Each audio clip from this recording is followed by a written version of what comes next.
Então, hoje nós vamos começar dentro do tema de categorias de médiuns, uma nova parte do livro Reuniões Mediúnicas, que está sendo alvo desses estudos, que é do projeto Espiritizar,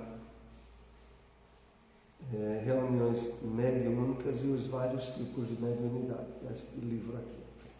Vamos ver aqui a introdução extraída do livro O Evangelho comentado por Emmanuel, João 6,32.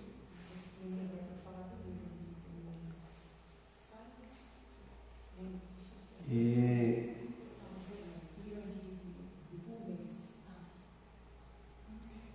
vamos ver. Horizontes do conhecimento dilatam-se ao infinito.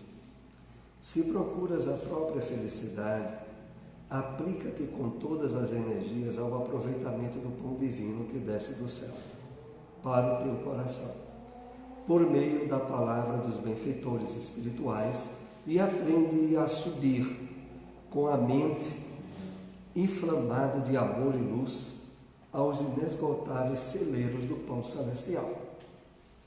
Vamos aqui colocar algumas observações em cima desse parágrafo que Emmanuel traz a mensagem de João, capítulo 6, versículo 32.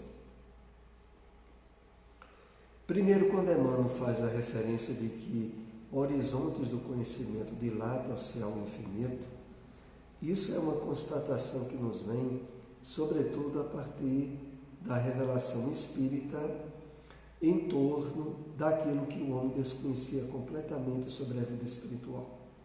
A doutrina espírita, ela tem por base a chamada revelação progressiva, onde aquilo que nós hoje temos recebido da espiritualidade é o que damos conta de compreensão, mas que à medida em que a nossa maturidade espiritual vai se dilatando e aumentando a compreensão nossa sobre as leis da vida e, sobretudo, as leis morais trazidas no Evangelho do Cristo, amplia-se os conhecimentos, amplia-se a possibilidade de aproveitamento também de nossa parte.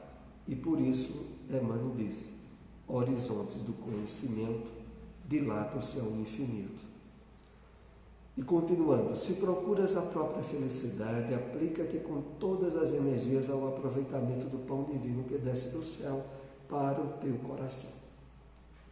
Emmanuel se dirige sobretudo a nós espíritas, pelo fato de que a constatação da nossa verdadeira natureza, que é espiritual, e dos objetivos sublimes do programa evolutivo e de progresso estabelecido nas leis de Deus para conosco, dissiparam-se, ou pelo menos deveriam já ter se dissipado, as nossas ilusões a respeito dos enganos trazidos pela aparente felicidade das posses materiais, das satisfações de necessidades instintivas e orgânicas que sempre têm um caráter temporário, e o fato de que o amadurecimento espiritual que agora nós usufruímos amplia-se em termos de realização plena só aquelas que são de fundo permanente e espiritual. E é por isso que ele diz, se procuras a própria felicidade, entenda-se aqui a felicidade com bases sólidas e definidas em termos de espiritualidade profunda. Aplica-te com todas as energias ao aproveitamento do pão divino que desce do céu para o teu coração. Ou seja, nós somos concitados e estimulados a aproveitar de uma forma mais profunda e nutritiva, diríamos, desse pão que é o conhecimento espiritual, as experiências transcendentais da mediunidade que a doutrina espírita nos propicia e que, de fato, deveriam serem suficientes para a nossa sede de felicidade e de plenitude, que normalmente, quando não é suficiente, é porque, de alguma forma, nós ainda estamos nos deixando enganar pelas mentiras e ilusões da matéria e da temporalidade que a vida no corpo pode oferecer. Continuando, por meio da palavra dos benfeitores espirituais, e aprende a subir com a mente inflamada de amor e luz aos inesgotáveis celeiros do pão celestial. Emmanuel aqui, concluindo aqui as nossas observações, ele deixa evidenciado que, claro, esse pão divino que de fato nos sacia a fome e nos mata a sede, é proveniente da qualidade excelente que nos é fornecido pela compreensão do Evangelho do Cristo à luz da doutrina espírita. Todos nós, espíritas bem conscientizados, devemos, quando temos a possibilidade de usufruir de uma leitura de um livro mediúnico, de qualidade ímpar, como aqueles que vêm pela mediunidade de Francisco Cândido Xavier, ou de Divaldo Franco, ou Ivone Pereira, ou qualquer um desses médios renomados na doutrina espírita, essas obras, essas mensagens que vêm através deles, devem ser diluídas, aproveitadas, como se estivéssemos, e de fato, a essência é a mesma, de textos sagrados, como nós temos na Bíblia, à luz da tradição cristã.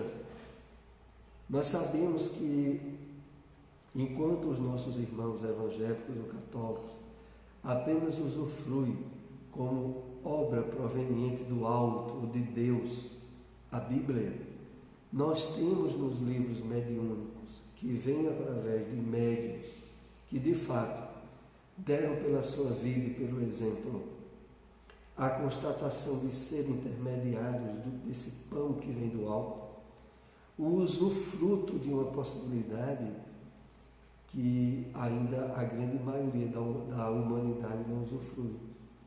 Mas para isso é preciso que, ao estarmos lendo essas obras ou tomando conhecimento dessas mensagens, ter a consciência da importância e da qualidade delas, porque elas se colocam no nível de textos bíblicos, como nas cartas de Paulo ou do próprio Evangelho, cujo conteúdo, em termos espirituais, só é devidamente absorvido por nós quando associamos a revelação espírita. Porque é isso que Emmanuel faz, comentando uma série imensa de versículos e passagens bíblicas, é extrair o espírito da letra.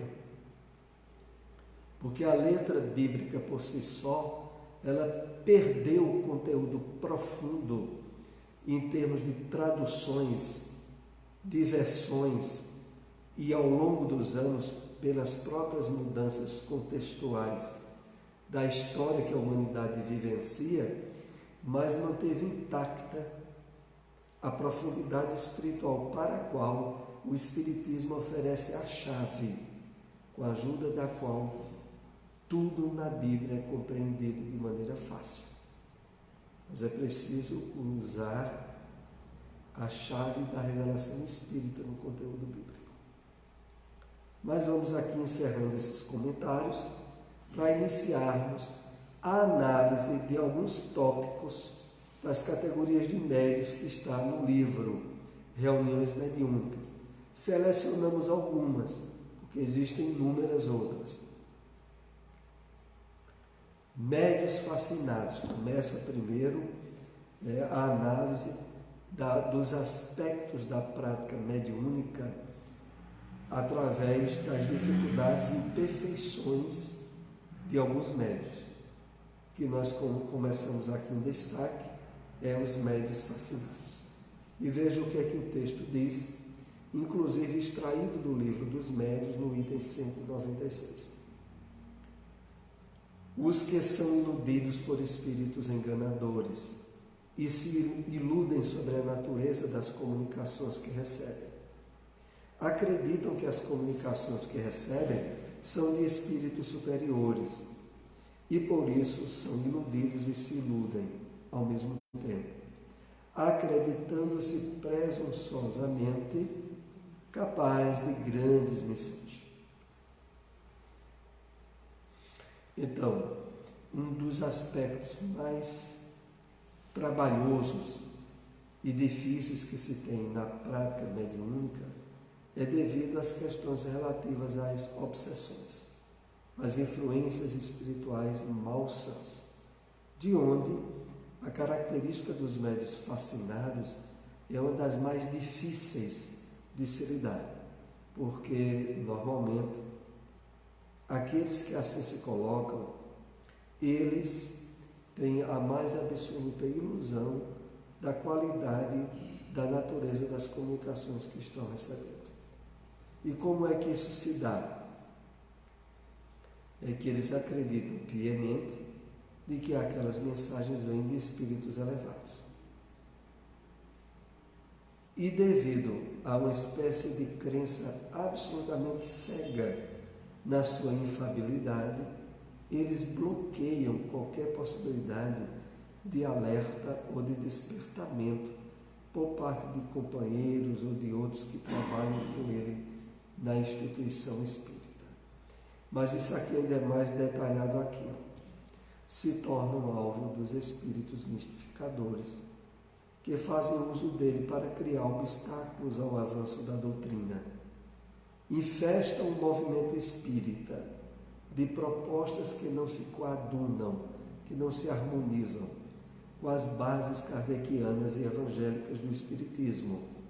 Essa é a classe de médiuns que mais gera obstáculo ao avanço do movimento. Então aqui nós estamos diante de uma classe que merece o máximo cuidado por parte de qualquer um de nós. Primeiro porque junto com a questão da mistificação está a associação clara dos espíritos mistificadores, que aqui é bom a gente separar uma coisa de outra. O médium fascinado, a princípio, ele dá a comunicação de um espírito mistificador achando que aquele espírito está dizendo a verdade. Não é que o médium de consciência queira ou esteja mentindo. É a comunicação que vem através dele que é mentirosa e vai de encontro aos postulados espíritas. Mas o problema todo é porque ele, fascinado de que ele é um médium especial, ele não admite que um espírito mentiroso esteja enganando através dele. Por isso é que por isso é que ele se coloca na classificação de médiuns mistificadores, o que é diferente de fraude mediúnica, que é uma fraude mediúnica seria aquela onde o próprio médium tem consciência de que ele está mentindo ou que está permitindo através dele que espíritos mintam com o consentimento dele. Normalmente isso não ocorre no meio espírita, pelo menos na prática mediúnica, porque a fraude ela tem por base um médium conscientemente mentiroso,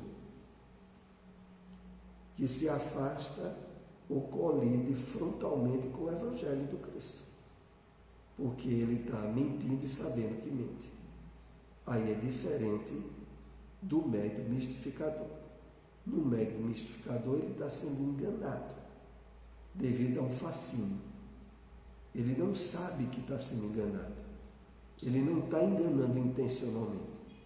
Para enganar intencionalmente, pelo menos podemos deduzir que isso ocorra fora da prática mediúnica no centro espírita.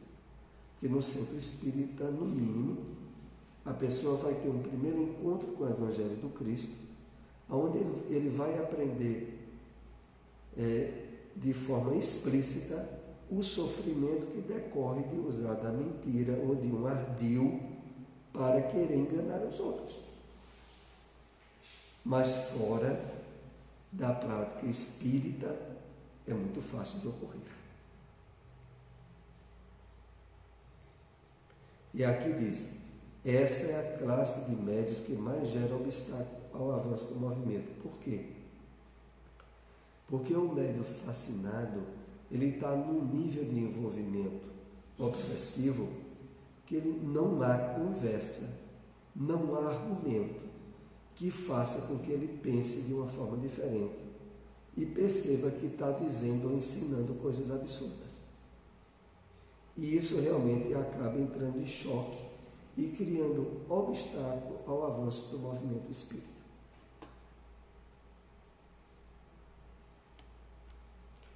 Como temos estudado, o grande objetivo da mediunidade é a autoiluminação do médium, seja pelo atendimento aos espíritos sofredores, seja pela recepção psicofônica e psicográfica das orientações dos benfeitores espirituais.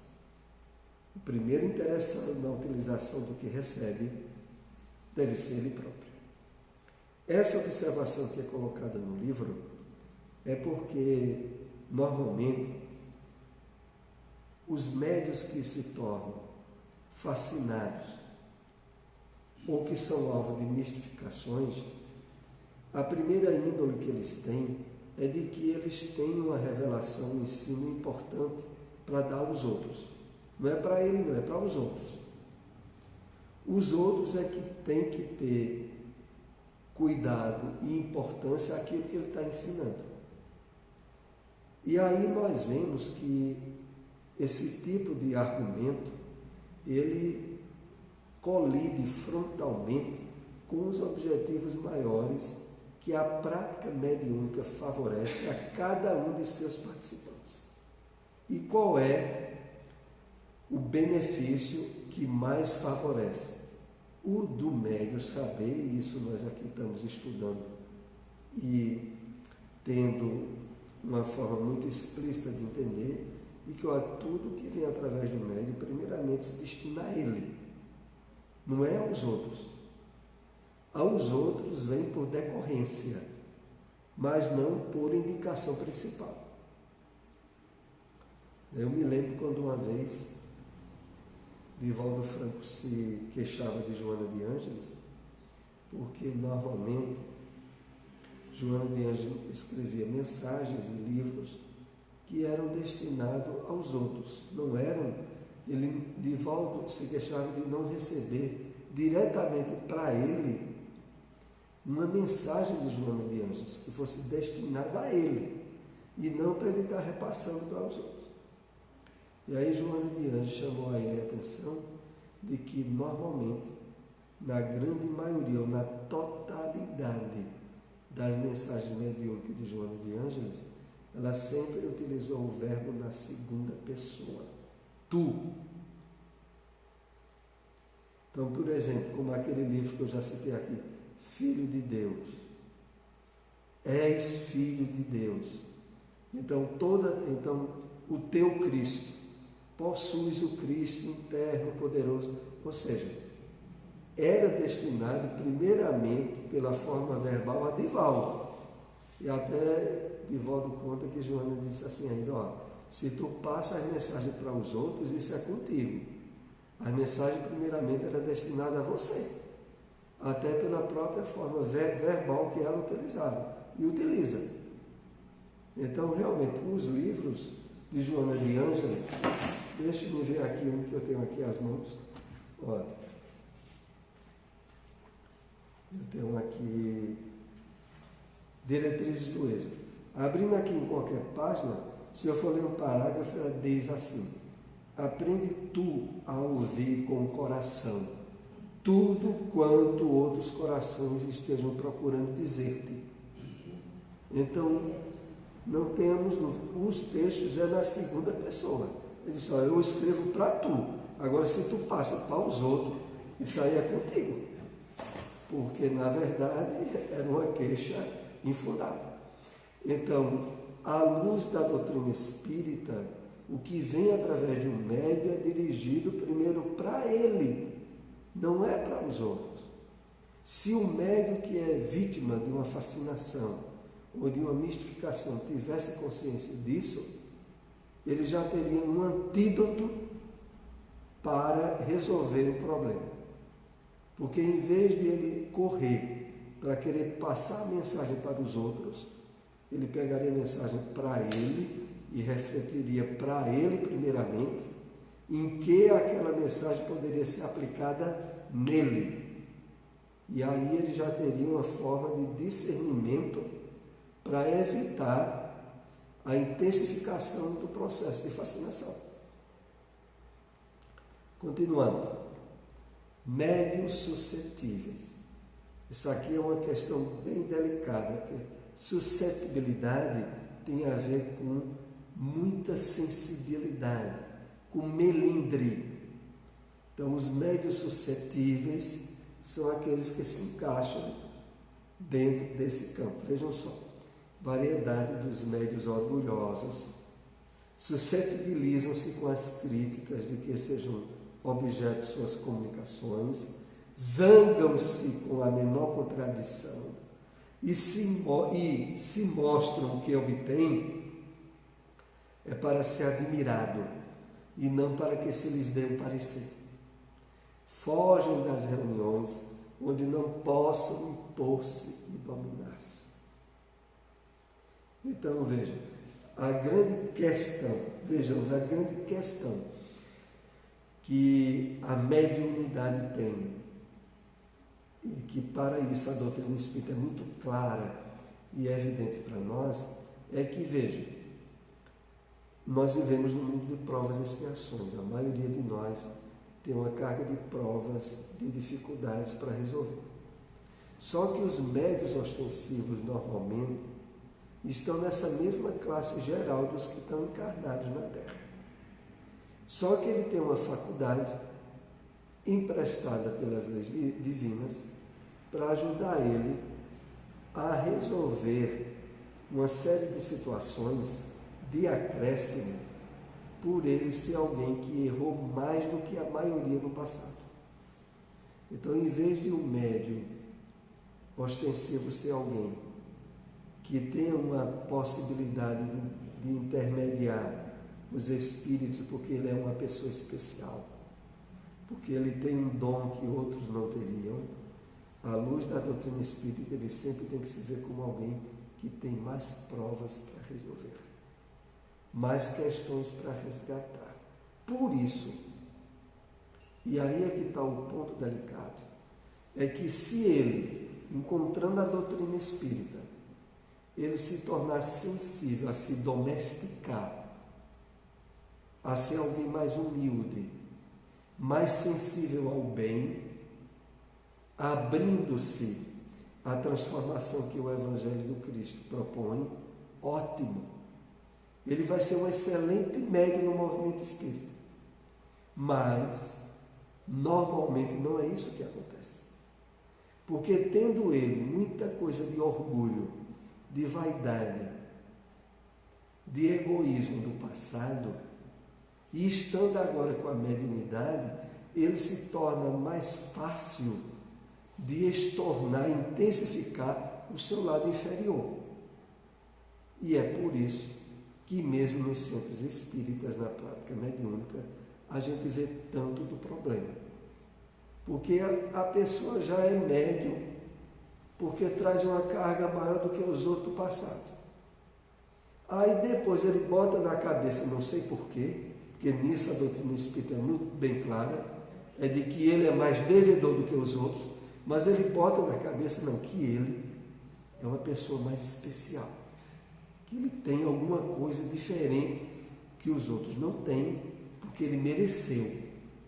Não é porque ele tivesse mais coisa para pagar, não, porque ele mereceu. E nesse ponto é que entra o problema. Porque se julgando por esse lado, facilmente ele se torna mais melindroso, mais suscetível, mais delicado, qualquer coisa dói. E na reunião mediúnica, ao dar passividade a algumas comunicações mediúnicas e ser alvo de alguma observação mesmo que seja construtiva em termos de crítica, ele muitas vezes se dói. Nós sabemos que as reuniões mediúnicas bem estruturadas nos centros espíritas é para ter um certo nível de avaliação, de questionamento, e aonde esse lado da suscetibilidade tem que ser diminuído. O médium tem que saber, ter consciência de que ele, tendo ostensividade, ele é mais suscetível e por isso tem que ter mais vigilância a não se melindrar, a não se sentir. Porque, veja, o fenômeno mediúnico por si, se for da mais autêntica capacidade do médium, o conteúdo e a mensagem em si não tem nada a ver com o médium, tem a ver com o espírito desencarnado. Era para a análise da mensagem, ou que ela tenha sido escrita, ou tenha sido psicofônica, era para a análise da mensagem não ter problema nenhum. E o médium dizer, olha, aqui não é eu que estou sendo julgado ou criticado, é quem mandou a mensagem. Eu, no máximo, posso ter sido um bom carteiro de ter entregado a mensagem. Agora, olha, se essa mensagem é mentirosa, é mistificadora, se é uma mensagem que tem suas incorreções, que seja colocada essas correções e que o médium não se sinta de maneira nenhuma criticado por isso. Mas, infelizmente, é muito comum o médium tomar a mensagem como se, entre aspas, fosse dele. E aí, se criticar a mensagem, o médium toma como sendo uma crítica para ele. E aí o problema está feito. Primeiro porque o médium vai começar a se justificar, vai dizer, não é assim não. Essa mensagem, e aí quando olha vai defender a mensagem. Mesmo que seja uma mensagem que tenha pontos críticos e que deva ser esclarecido ao terminar a reunião por parte do doutrinador e daqueles que participam da reunião. Então, como aqui diz o texto, suscetibilizam-se com as críticas, de que seja objeto de suas comunicações, zangam-se, podem ficar zangados, com a menor contradição, e se mostram que obtêm é para si, porque muitas vezes eles não querem nem mostrar uma mensagem escrita, para que não seja alvo de nenhuma contestação. Hello, Moto. Bom, essa foi boa. Então veja, fogem das reuniões onde não possam impor-se e dominar-se. Eis o problema maior, é que justamente na prática mediúnica em grupo é onde o médium tem melhores condições de ser analisado suas mensagens, de ele poder aproveitar e crescer através do exercício mediúnico em grupo.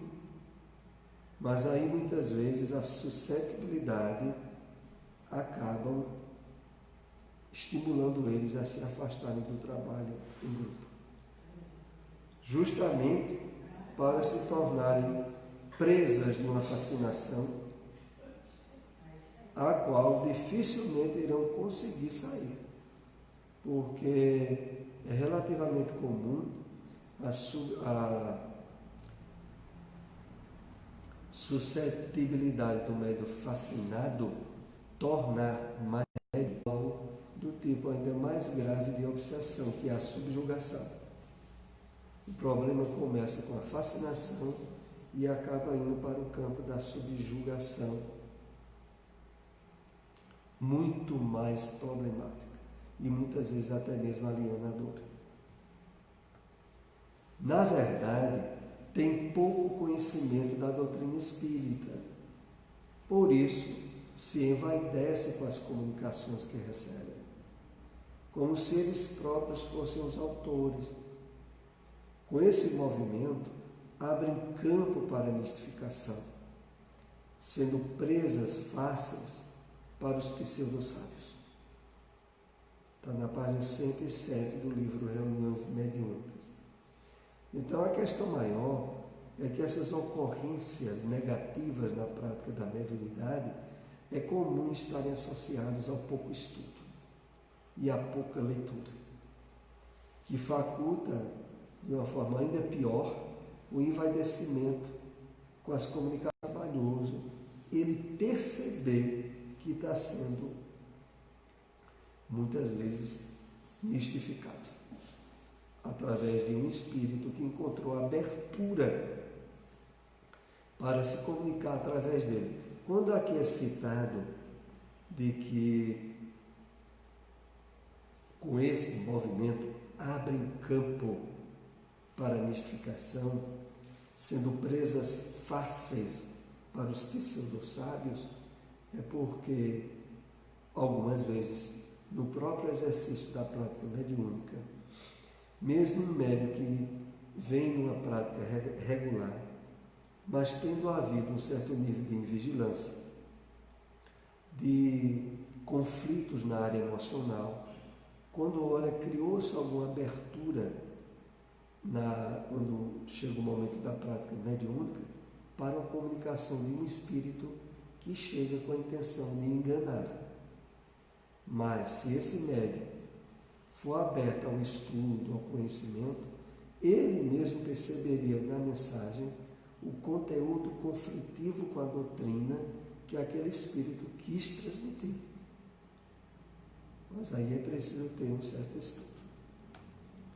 Tais médiuns não suportam a análise das comunicações que recebem, pois se julgam infalíveis. E insuflados que são pelos espíritos que obsidiam, acreditando que a análise construtiva de suas produções mediúnicas são ofensas pessoais. Então, aqui a gente entende como é que se passa a coisa. O médium está num nível de suscetibilidade que qualquer coisa que se diga da comunicação ele toma como sendo para ele.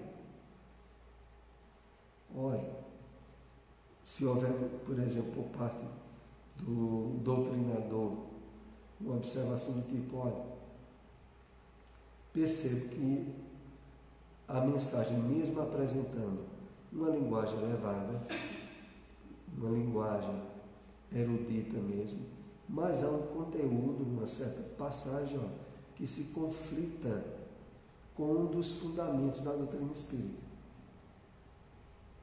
que poderia ser até uma observação contrária à reencarnação, ou contrária à justiça de Deus, e aí aquilo ali se objeto de uma observação. Mas o médium, ao ouvir isso, vai tomar toda a crítica como sendo para ele e vai achar que ele está sendo chamado de mentiroso. E aí complica tudo, porque ele pega como sendo uma ofensa pessoal.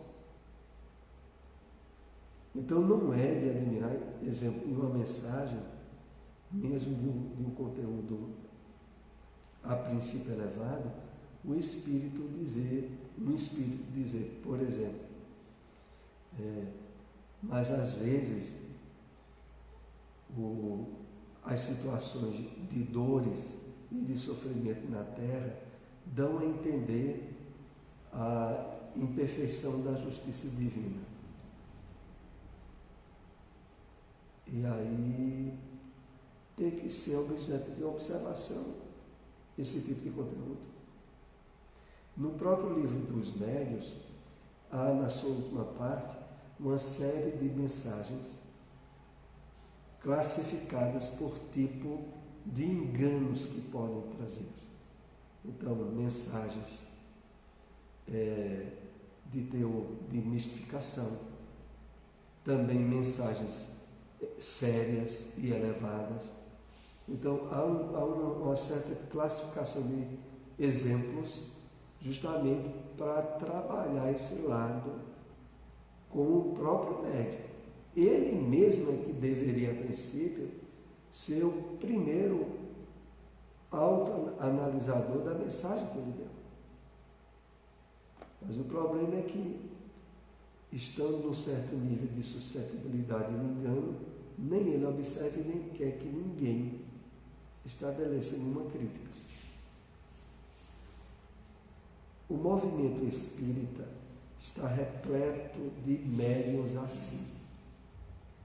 Não raro, escrevem um livro após o outro, contendo propostas contrárias aos postulados da doutrina espírita. Se alguém lhes aponta as impropriedades, zangam-se e agridem, defendendo os mentores que os dirigem. Então, esse tipo de médium que nós estamos analisando aqui, médios suscetíveis e até médios fascinados, tem muitos dentro do movimento espírita. Que, na verdade, chega ao ponto, inclusive, de publicarem livros.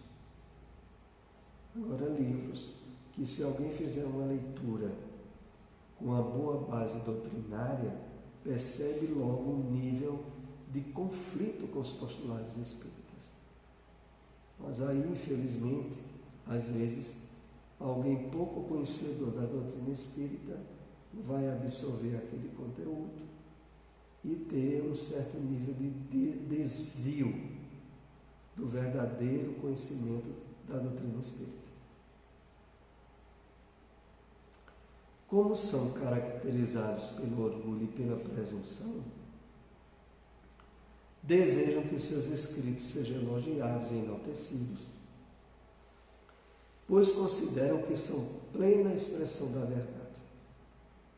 O leitor atento reconhece nessas obras as maiores aberrações, implícita ou explicitamente colocadas. Então vejam como é difícil e complicado essa situação para esse tipo de médium, devido sobretudo à questão do orgulho, da presunção, que não recebeu o seu devido trabalho de canalização e de limpeza pelo Evangelho do Cristo. E o médium levou toda essa carga de valores e de emoções negativas para dentro, não só da própria reunião mediúnica, mas explicitando no que ele ensina ou naquilo que ele é alvo de transmissão de mensagem. E mais adiante aqui diz: o leitor atento reconhece nessas obras as maiores aberrações, implícita ou explicitamente colocadas. Mas para isso é preciso, e isso é de uma importância muito grande, ter o conhecimento básico da doutrina espírita. Nós achamos assim pelo menos 3 livros da codificação que tem que estar em primeiro lugar, né? O Livro dos Espíritos, o Livro dos Médiuns e o Evangelho segundo o Espiritismo. Sem tirar a importância do céu, o inferno e da Gênese, mas os 3 primeiros já dão uma base bastante rica para discernimento que a pessoa pode ter de obras espíritas que mais adiante vem a ler. Neste século XXI, dada a facilidade com que se publicam as obras mediúnicas, os textos produzidos por estes médiuns estão enchendo as prateleiras de livrarias e bibliotecas em muitos centros espíritas.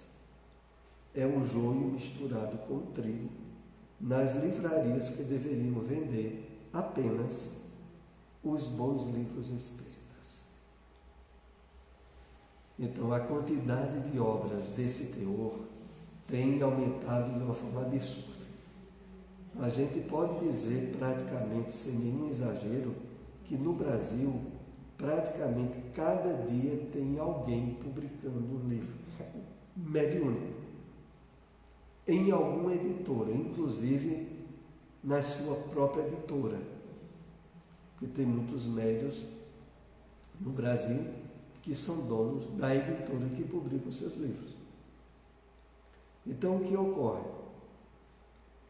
Essa mistura absurda, quando, na verdade, pelo menos nas livrarias e bibliotecas dos centros espíritas, a prioridade era para ser livros da mediunidade, por exemplo, de Francisco Cândido Xavier, que só dele tem mais de 400 livros. Divaldo Pereira Franco, por Joana de Ângeles, ou Manuel Filomeno, ou Vitor Hugo. Divaldo tem mais, me parece agora, em torno de 300 livros. Só aí a gente já tem um montante de mais de 700 livros.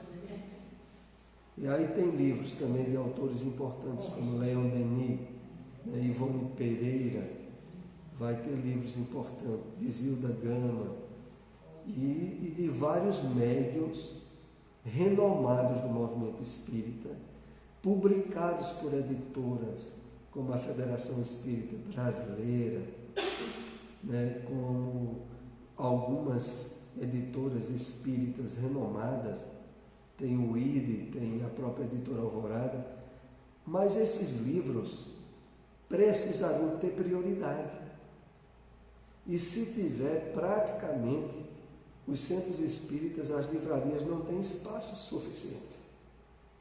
Porque para ter uma variedade de 700 títulos diferentes, se for citar aqui só os de Divaldo e de Chico, é preciso espaço para que esses livros estejam. Então, vamos continuar aqui. Agora, médios ambiciosos. Mais uma classe problemática. Os que, embora não mercadejem com as faculdades que possuem, esperam tirar delas quaisquer vantagens. O mercenário é aquele que vende a mediunidade.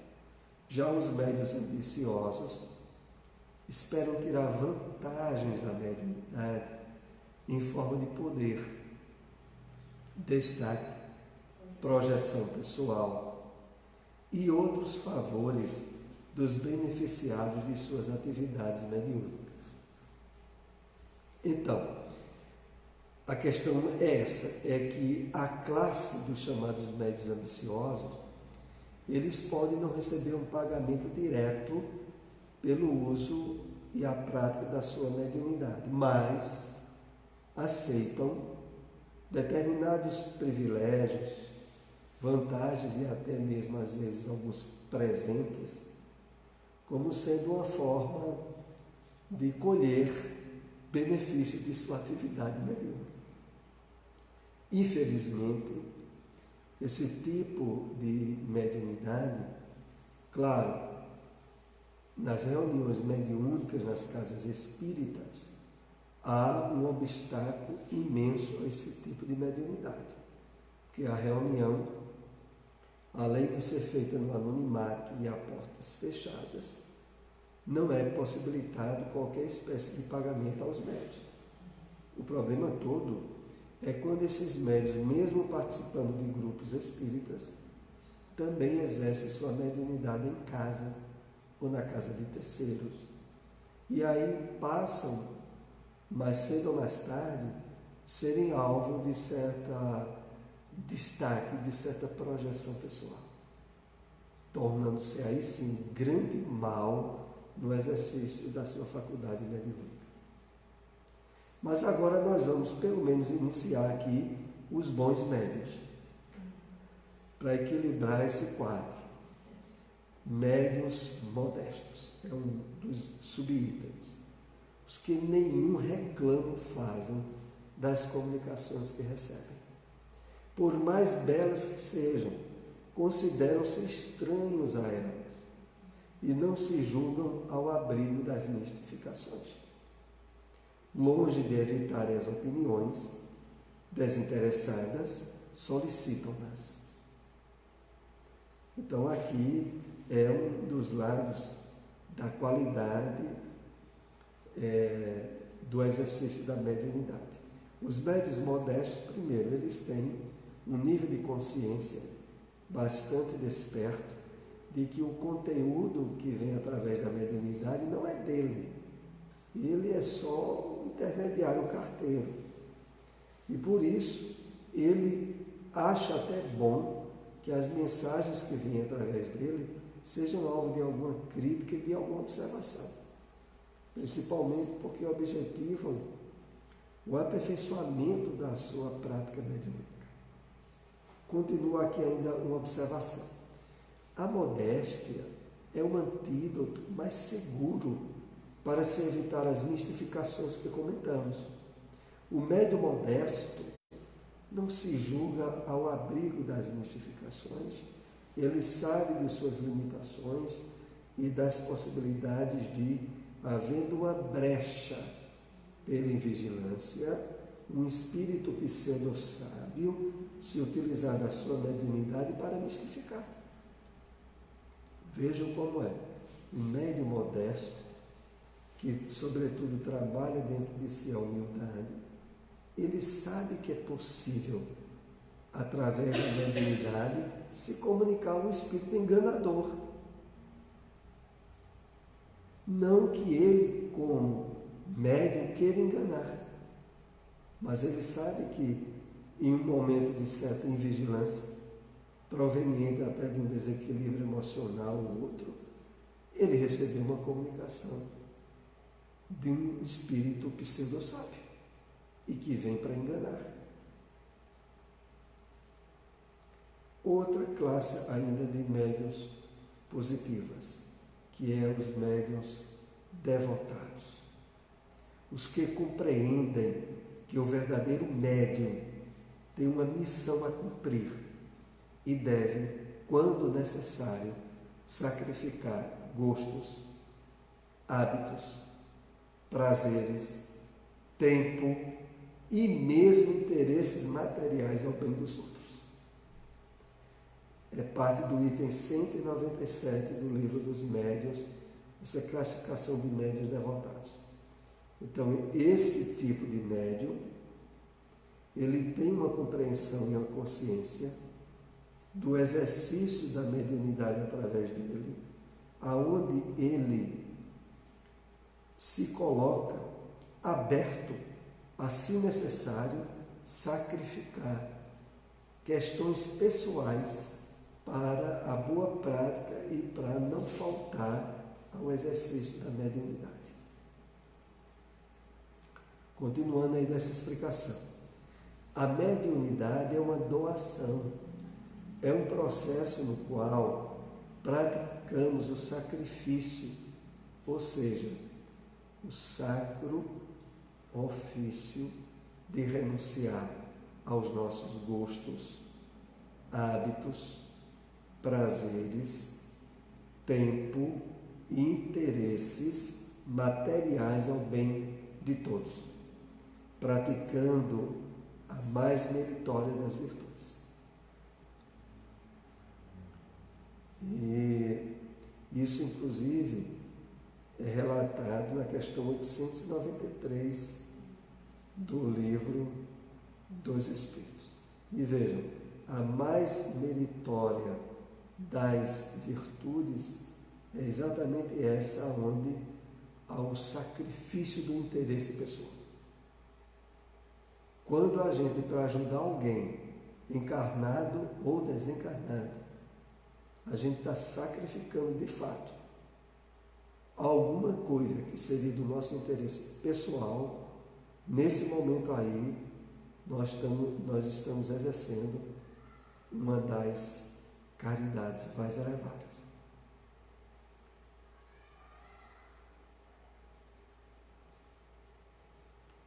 E ainda aqui, fazendo uma reflexão rápida, a mediunidade é uma doação. É um processo no qual praticamos o sacrifício. A consciência da necessidade desse sacrifício é que só na doutrina espírita nós recebemos. Enquanto que fora dela, mesmo pessoas que às vezes se colocam como intermediária dos espíritos e tendo a mediunidade ostensiva mesmo, mas não tem essa iluminação que só é dada pela doutrina espírita. Aqui vamos para o último slide que trouxemos essa noite. Há virtudes sempre que há resistência voluntária ao arrastamento dos maus pendores. A sublimidade da virtude está no sacrifício do interesse pessoal, pelo bem do próximo, sem pensamento oculto. A mais meritória é a que se assenta na mais desinteressada caridade. Então, nós temos na prática mediúnica associada ao Evangelho do Cristo essa experiência da vivência dessa virtude. A caridade totalmente desinteressada, aonde espíritos encarnados e desencarnados são amparados e beneficiados pelo sacrifício pessoal que a gente faça de algumas horas que poderíamos estar usufruindo com a família, com diversões, ou até mesmo com atividades profissionais e lucrativas. Estamos sacrificando aquele horário em prol dos mais necessitados, no mais absoluto anonimato. Essa é a prática que vem através do exercício da mediunidade com Jesus.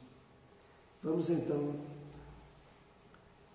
para a prece de encerramento do nosso estudo. Pedir a nosso irmão Geraldo, que está ali atrás, que nos trouxe café, para ser o intermediário da prece para nós.